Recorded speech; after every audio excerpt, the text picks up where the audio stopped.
በቀስ የሚበላ ማንነት ያላት ናት ማለት ነው። ሴት ከሆንሽ ልባም ሴት ነው የምትሆኚው፣ ካልሆነ ደግሞ ሰነፍ ሴት ወይም አሳፋሪ ሴት ነው የምትሆኚው። የማያቋርጥ ስቃይ ናት። እኔ ምሳሌ ጌቱ ይባላል። የሐዋሳ ሕይወት ብርሃን ቤተክርስቲያን አባልና አገልጋይ ነኝ። ዛሬ ደግሞ በዚህ የመጣሁት ስለ ከእግዚአብሔር ቃል ያስተማረኝን ነገር ለማካፈል ነው።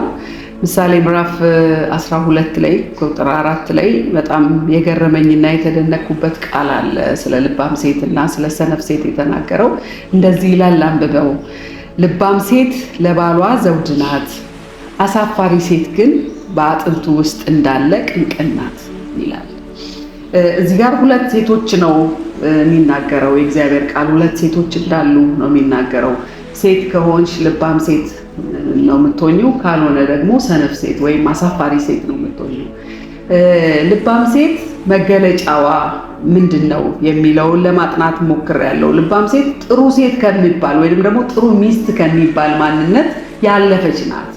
ጥሩ ሚስት ይባላል። በጣም ብዙ ሰዎች በጣም መልካም ሴቶችን ሲያዩ፣ ልባም ሴቶችን ሲያዩ በጣም ጥሩ ሚስት ናት ብለው ሊገልጹ ይችላሉ። ግን ከጥሩ ሴት ወይም ከመልካም ሴት የሚለው ዲፊኒሽን ያለፈ ማንነት ያላት ናት። ምክንያቱም ብርታት በውስጧ አለ፣ በጎነት በውስጧ አለ፣ ቸርነት በውስጧ አለ፣ ጥንካሬ በውስጧ አለ። እቺ ልባም ሴት ጠንካራ ሴት ናት። እቺ ልባም ሴት ብርቱ ሴት ናት። እቺ ልባም ሴት በጎ እና ቸር የምታደርግ ሴት ናት። እና መጽሐፍ ቅዱስ እዚህ ጋር መጽሐፈ ምሳሌን የጻፈው ጸሐፊ ሰለሞን ከሆነ ልባም ሴት ለባሏ ዘውድ ናት ይላል። የዘውድ ምልክት ናት ወይንም ደግሞ ዘውድ ናት የሚል ትርጓሜ ነው ያለውና ዘውድ ናት የሚለውን ለማጥናት ሞክሬያለሁ የእግዚአብሔርን ቃል እና ሳጠና ምን አየው ወይንም ደግሞ ምን የእግዚአብሔር ቃል አስረዳኝ።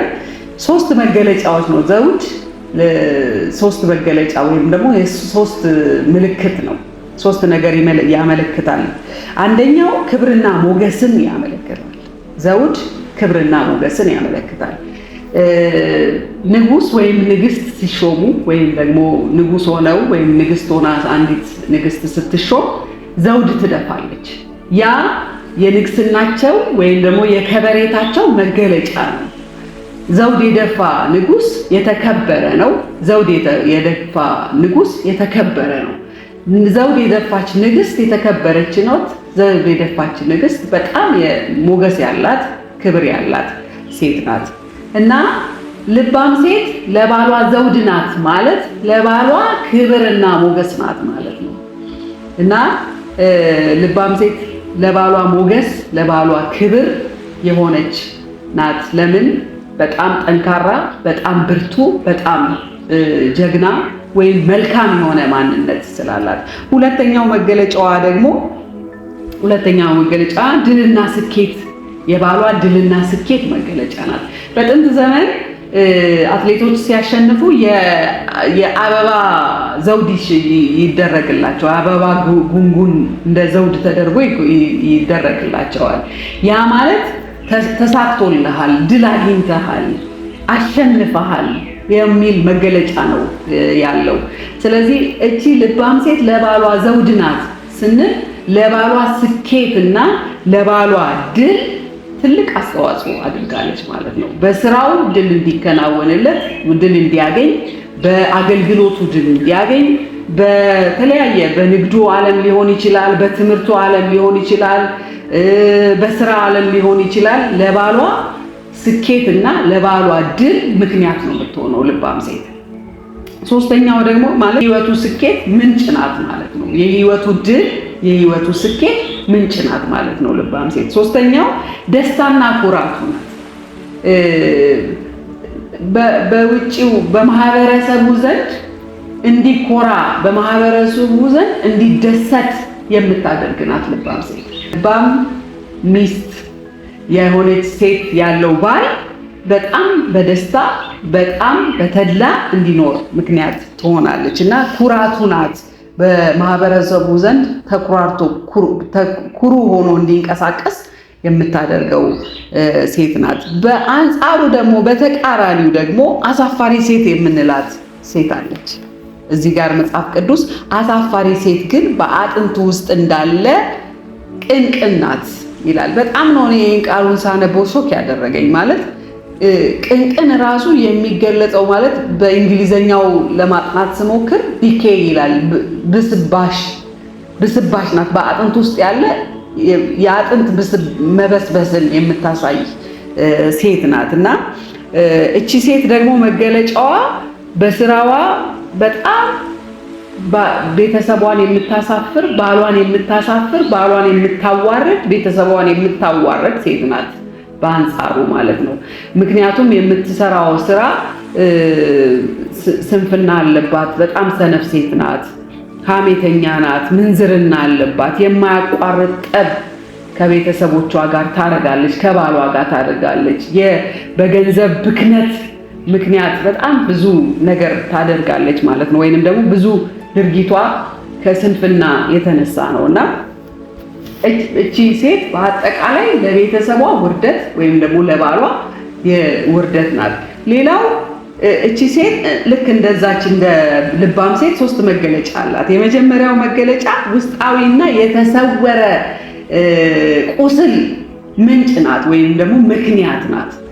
መጽሐፍ ቅዱስ እንደሚለው በአጥንቱ ውስጥ እንዳለ ቅንቅን ናት የሚለው ከውጫዊ ቁስል ይልቅ ከውጫዊ ከሚታየው ቁስል ይልቅ ውስጥን የምታደማበት፣ ውስጥን የምታመነቅዝበት ወይም ደግሞ ውስጥን የምታቆስልበት ኃይሏ ከፍተኛ ነው ማለት ነው። እቺ ሴት አሳፋሪ ሴት ለባሏ የውስጥ ቁስል ነው የምትሆነው። ጥልቅ የሆነ ውስጣዊ ችግር ፈጣሪ ናት ማለት ነው። በአጠቃላይ ለባሏ አሰቃቂ ህመም የምታመጣ ወይም ደግሞ አሰቃቂ ህመም እንዲኖረው ስሜት እንዲኖረው የምታደርግ ሴት ናት ማለት ነው አሳፋሪ ሴት።